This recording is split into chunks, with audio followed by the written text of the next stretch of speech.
వచ్చింది హైడ్రా నుంచి వచ్చాము. మేము చెప్పి రిక్వెస్ట్ ఏంటంటే ఇది చెరువులో పడుతుంది. చెరువులో ఇది ముస్కిన్ చెరువు అని ఒక చెరువు ఉంది. చెరువుల్లో మీరు ఇల్లు కట్టుకున్నారు. చిన్న చిన్న గుడిసెలు వేసుకొని చెరువుని ఇది ఆ చెరువు భూమిని ఆక్రమించారు.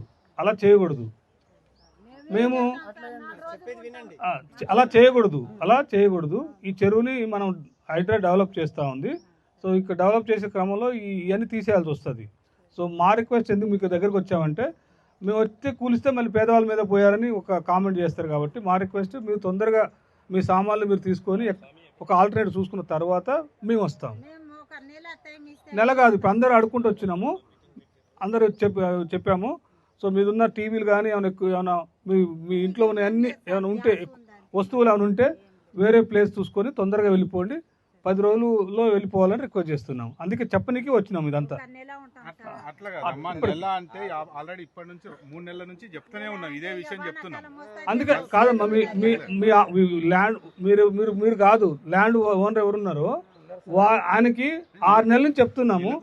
నెల రోజుల నుంచి మా ఆఫీస్కి వచ్చినప్పుడు చెప్పారు. మీకు కూడా చెప్తున్నారు. మీకు ఆ మెసేజ్ పోయిందా లేదా, అసలు ఈ సమాచారం మీ దగ్గరకు వస్తుందా రావట్లేదా, అది చెప్పనికి. మార్కింగ్ వేసిన నుంచేనా సార్? మార్కింగ్ వేసిన వరకే. ఆ మార్కింగ్ మేడం ఉన్నారు, ఇరిగేషన్ మేడం గారు, వారు చెప్తారు. చెప్పండి. ఎఫ్టీఎల్ బౌండరీ మార్క్ చేసామండి. అసలు ఎఫ్టీఎల్ లో కట్టడానికి లేదు, మీరు కట్టి ఉంటున్నారు. లేదు, మామూలుగా ఏదైనా అసలు ఇంత చిన్న రాయి కానీ కట్టడం మీరు పొలం పనులు చేసుకోండి, ఏమన్నా మేము దానికి అభ్యంతరం లేదు మేడం. అదే వెనకాల మొత్తం బ్యాక్ సైడ్ మొత్తం పొలాలు, అది చేసుకోవచ్చు తొందరగా. ఖాళీ ఓన్లీ మార్కింగ్ వరకే అబ్జెక్షన్. మార్కింగ్ తర్వాత బఫర్ ఉంటుంది, మళ్ళీ దానికి 30 మీటర్ల బఫర్ ఉంటుంది, దాంట్లో కూడా చేయనీయం. అంటే మామూలుగా పొలాలు అయితే అట్లా పొలాలు చేసుకోవచ్చు, కట్టడాలు ఇవి కట్టడం అంటే ఏం లేదు మేడం. జస్ట్ మార్కింగ్ ఎంత వరకు దాన్ని ఏమంటారు? ఏదంటారు అవి తీయమని చెప్తున్నాం. ఓకేనమ్మా. హైడ్రా తరఫున ఈరోజు ముస్కిన్ చెరువుకి వచ్చి ఉన్నాము.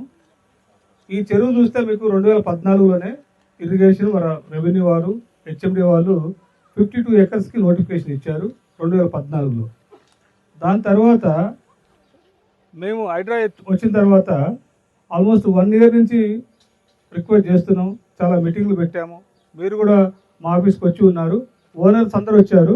కానీ మీరు ఎక్కడైతే గుడిసెలు వేసుకుని ఉంటున్నారో మీకు మేము చెప్పడానికి ఇక్కడికి వచ్చాము. ఎందుకంటే ఇది ఎఫ్టీఎల్లో ఉంది కాబట్టి మీరు ఇలాంటివి కట్టకూడదు. హైడ్రాకి ఇచ్చిన బాధ్యత ఏంటంటే చెరువుల్ని రక్షించాలి, ప్రొటెక్షన్ ఆఫ్ లేక్ రక్షించాలి. కాబట్టి ఇలాంటి షెడ్లు వేసి ఈ చెత్త అంతా చెరువులో వేస్తే చెరువు కలుషితం అవుతుంది. కాబట్టి మీరు దయచేసి ఎంత తొందరగా ఆల్రెడీ ఒక 1 మంత్ బ్యాకే మా ఆఫీస్కి పిలిచి ఈ ల్యాండ్ ఓనర్ని రిక్వెస్ట్ చేశాం, తొందరగా మీరు ఖాళీ చేయించండి, ఎందుకంటే చెరువును డెవలప్ చేయబోతున్నాం. కాబట్టి ఆ మెసేజ్ మీకు వచ్చిందో లేదో అని చెప్పడానికి మీ దగ్గరకు వచ్చి ఉన్నాం. మీకు ఏమైనా కష్టాలు ఉంటే మాకు చెప్పండి. మీ తరపునే హైడ్రా పేదవారి తరపునే ఉంటుంది. తర్వాత వచ్చి పేదవాళ్ళు గుడిసెలు తీశారని మళ్ళీ ఒక మాట రాకూడదు అనే కాన్సెప్ట్ తోటి మీ దగ్గరకు వచ్చాం. మీరు ఏమైనా సాధక బాధ కూడా మీకు చెప్పాలమ్మా. ఇప్పటికిప్పుడు అందుకనే చెప్తున్నాం. మీ ఓనర్కి చెప్పి ఒక 1 నెల రోజులు అయింది. మీకు ఎంత టైంలో మీరు ఎక్కడి నుంచి వెళ్ళిపోతారో ఆ టైం చెప్తే మేము వచ్చి మిమ్మల్ని ఇబ్బంది పెట్టాలని కాదు. మీరు ఒక 20 రోజులు కాదు, కొంచెం తొందరగా, ఎంత తొందరగా ఒక 1 వారం రోజులు టైం ఇస్తాము. 1 వారం రోజుల లోపు మీరు ఇప్పటికి 4 రోజులు 6 నెలలు చెప్తున్నాము. ఈరోజు మనం ముస్కిన్ చెరువు అనే నార్సింగ్ ఏరియాలో ఉన్నాము. సో ఇది లోకల్ కమ్యూనిటీ వాళ్ళు కంప్లైంట్ చేశారు, ఈ చెరువు ఆక్రమణకు గురవుతుందని. దాంట్లో భాగంగానే లోకల్ ఇరిగేషన్, రెవెన్యూ వాళ్ళు, అలానే హైడ్రా అధికారులు అందరూ ముస్కిన్ చెరువుకి విజిట్కి వచ్చాము. సో దీంట్లో మేము వెరిఫికేట్ చేసినప్పుడు ఈ 52 ఎకరాల్లో ఎఫ్టీఎల్లో ఉన్న భాగంలో అక్కడక్కడ కొన్ని గుడిసెలు వచ్చాయి. సో వారికి గత 3 నెలలుగా మేము రిక్వెస్ట్ చేస్తూ ఉన్నాం ఖాళీ చేయమని. సో మరొక మారు ఇక్కడ అందరూ అధికారులు క్షేత్రస్థాయిలో పరిశీలించి ఈ 10 రోజుల్లో వాళ్ళు ఖాళీ చేసినట్లయితే ఈ లేక్ను డెవలప్ చేద్దామని హైడ్రా ఉద్దేశంతో ఉంది. కాబట్టి మీ ద్వారా మరి ప్రజలకు కూడా విజ్ఞప్తి చేసేది, ఈ ఎక్కడైతే లేకులలో ఇలాంటి గుడిసెలు కానీ కన్స్ట్రక్షన్స్ ఎక్కడైతే వచ్చాయో కట్టకూడదని రిక్వెస్ట్ చేస్తూ ఉన్నాం. సో ముఖ్యంగా ముస్కిన్ అయితే మేము డెవలప్ చేయబోతున్నాం. 10 రోజులు వాళ్ళకి టైం ఇచ్చాము. సో వారు కూడా ఇక్కడి నుంచి వెళ్తారని మాకు హామీ ఇచ్చారు. మేము ముస్కిన్ చెరువు దగ్గర ఉన్నాము. హైడ్రా కమిషనర్ వాళ్ళ టీంతో పాటు చెరువుకి కొన్ని ఎంక్రోచ్మెంట్స్ ఉన్నాయని చూడడానికి వచ్చాము. సో దాంట్లో అంతా షెడ్స్ వేసుకోవడానికి పర్మిషన్ ఇచ్చారు పట్టా ల్యాండ్ వాళ్ళు. ఈ చెరువు 52 ఎకర్స్ ల్యాండ్ ప్లస్ 16 ఎకర్స్ వచ్చి గవర్నమెంట్ ల్యాండ్, మిగతాది పట్టా ల్యాండ్ అన్నమాట. రీసెంట్గా తత్వ వాళ్ళు తీసుకొని డెవలప్ చేశాక మధ్యలో ఒకసారి డీసిల్టింగ్ చేసినప్పుడు ఆ బండ్లో ఫామ్ చేశారు, అదంతా తీపిచ్చాము.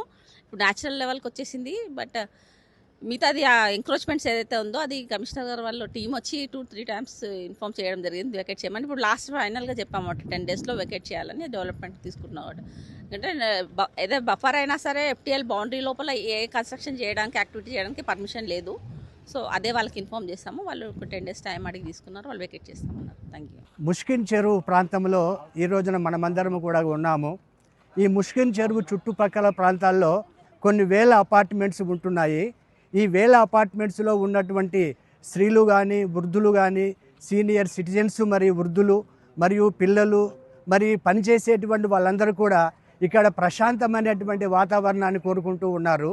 ఈ ప్రశాంతమైనటువంటి వాతావరణం అనేది లేకుండా ఈ చుట్టుపక్కల ఉన్నటువంటి ప్రాంతాల్లో కొంతమంది రియల్టర్స్ కబ్జాదారులు ఇక్కడ ఉన్నటువంటి ప్రాంతాన్ని ఆక్రమించడానికి రకరకాలుగా ప్రయత్నాలు చేస్తున్నారు. ఈ ప్రయత్నాలన్నింటినీ కూడా ఎప్పటికప్పుడు ఇక్కడ ఉన్నటువంటి అసోసియేషన్స్ హైడ్రా దృష్టికి తీసుకురావడం అనేది జరుగుతూ ఉన్నది. ఎప్పుడైతే ఇక్కడ జరిగేటువంటి అక్రమాల గురించి హైడ్రాకు తీసుకురావడం జరుగుతున్నదో అప్పుడు వెంటనే ఆ అధికారులు స్పందించి తదనుగుణమైనటువంటి చర్యలను తీసుకుంటూ ఇక్కడ ఉన్నటువంటి నివాసితులకు అవసరమైనటువంటి సహాయ సహకారాలు అందిస్తూ ఇక్కడ ఉన్నటువంటి ప్రకృతిని ఇక్కడ ఉన్నటువంటి ప్రకృతి సిద్ధంగా ప్రసాదించబడినటువంటి వనరులను రక్షించడానికి వారు నిరంతరం ప్రయత్నిస్తున్నారు. ఈ ప్రయత్నాలను మా సీనియర్ సిటిజన్స్ అసోసియేషను ఎంతగానో గర్విస్తున్నది. ఇక ముందు కూడా ఇటువైపు ఎలాంటి ప్రయత్నాలు జరిగినా కానీ వాటిని అడ్డుకొని ఇక్కడ ఉన్నటువంటి నివాసులకు అందరికీ కూడా ఒక ప్రశాంతమైనటువంటి వాతావరణాన్ని, పరిశుభ్రమైనటువంటి వాతావరణాన్ని, ప్రకృతితో కూడినటువంటి వాతావరణాన్ని ప్రసాదించాలని కోరుకుంటూ ఈ విషయంలో ఎప్పుడూ సహకరిస్తున్నటువంటి హైడ్రా. సో ఈరోజు మనము నార్సింగి పరిధిలోని ముష్కు చెరువు దగ్గర ఉన్నాము. ఈరోజు హైడ్రా వాళ్ళు ఇక్కడికి వచ్చి చెరువులో ఉన్న ఎంకరేజ్మెంట్ని అన్ని చూసి వాటిని పడగొట్టడానికి వాళ్ళు అక్కడున్న ఎంకరేజ్మెంట్స్ వాళ్ళందరికీ ఒక 10 డేస్ టైం ఇచ్చేసి ఖాళీ చేయాలని చెప్పడం జరిగింది. ఇలాంటి చర్యలు చేస్తున్న హైడ్రా వారికి వీఆర్ వెరీ థ్యాంక్ఫుల్. ఓకే, మేము దీని గురించి ఒక 4 ఇయర్స్ నుంచి వెళ్ళి ఫైట్ చేస్తున్నాము. ఈ చెరువుని సుందరీకరణ చేయడం కానీ, ప్లాంటేషన్ కానీ, ఎలాంటి డ్రైవ్స్ జరిగినా కానీ మేము వచ్చేసి ఇక్కడ పార్టిసిపేట్ చేసేవాళ్ళము. మరీ విపరీతంగా ఒక సంవత్సరం కాలం నుంచి వెళ్ళి ఏం జరుగుతుందంటే ఈ చెరువులోకి మురుగునీటిని కలిపేటువంటి ప్రయత్నం చేయడం కానీ, లేదంటే చెరువు 52 ఎకరాలు ఉంటే దాన్ని 5 నుంచి వెళ్ళి 10 ఎకరాల పరిధిలోనే ఉంది అని చూపెట్టడానికి చెరువు మధ్యలోనే ఒక బండ్ కట్టి దాన్ని చిన్నదిగా చూపెట్టే ప్రయత్నాలు జరిగాయి. ఇవన్నిటినీ మేము హైడ్రా దృష్టికి తీసుకెళ్తే హైడ్రా వాళ్ళు చాలా త్వరగా రెస్పాండ్ అయ్యి ఓకే వాళ్ళు చాలాసార్లు విజిట్ చేశారు. ఓకే, చాలాసార్లు విజిట్ చేసి మాలో కాన్ఫిడెన్స్ చేసి మేమున్నాము, మీరేం భయపడాల్సిన అవసరం లేదు, ఓకే మేము అన్నీ క్యాలిక్యులేట్ చేస్తున్నాము, అన్నీ సర్వే చేశాము, చెరువు 52 ఎకర్స్ ఉంది అని చెప్పడం జరిగింది. ఈరోజు జరిగి ఎవరైతే ఎంకరేజ్మెంట్ చేస్తున్నారో వాళ్ళందరికీ చెప్పి 10 రోజుల సమయం ఇచ్చి ఖాళీ చేయడానికి వాళ్ళకి చెప్పారు. సో హైడ్రా వారికి చాలా ధన్యవాదాలు. Okay, so we are expecting same kind of support from Hydraa until everything is cleared. So thank you very much.